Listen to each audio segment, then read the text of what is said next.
They go out and they get a veteran edge rusher.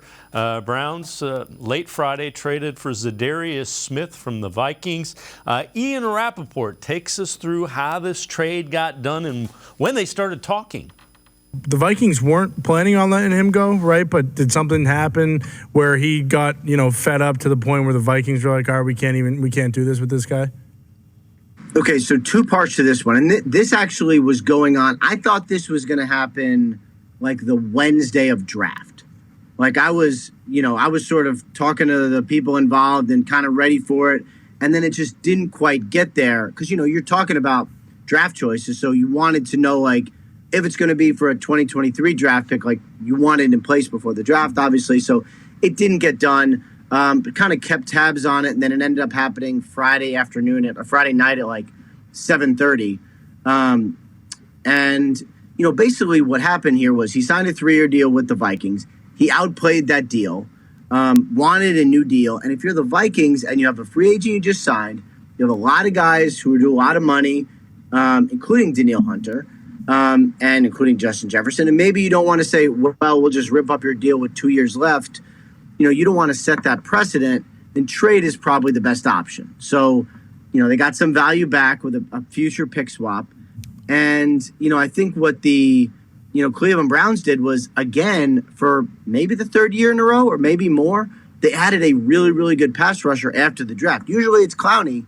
This time it wasn't Clowney. I mean, that is a big-time guy to add in May when usually your roster is kind of set.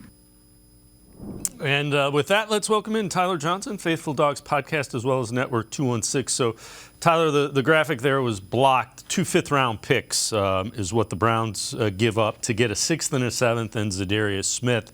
But again, it's a creative way. Andrew Berry is really good at getting veterans, paying some money, but swapping picks. Yeah, the way Andrew Berry goes about and does the majority of his trades that he's done so far for the Browns, if you look at it, any player that he is acquiring besides even Deshaun Watson, he's still got a pick swap back in that deal. But Andrew Berry's always wanting to acquire draft capital, even if he's giving up draft capital. And that was the case here with Za'Darius Smith, another trade that I really was not expecting because I remember about a month ago, maybe it was a month and a half ago, Za'Darius Smith basically talked about he wanted a new contract. He said goodbye to the Vikings fans. It sounded like he was heading out of Minnesota, and that really became the case when they signed defensive end Marcus Davenport. So I thought Za'Darius Smith was going to go somewhere else.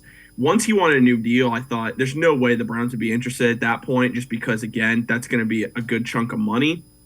But the Browns were interested last offseason, according to Jeremy Fowler from ESPN. And, again, it made a lot of sense once you see how this deal really goes down. He's going to get guaranteed money this year, actually more guaranteed money this year than he would have gotten from the Vikings. So, and he's going to be a free agent at the end of this year. It's probably just a 1-year deal with the Browns. Maybe he can play that into another 1-year deal next year, but he's going to be 31 years old. It's a no-brainer to me if you're Andrew Berry. Myles Garrett now has his best pass rushing partner that he's had since he became a member of the Browns.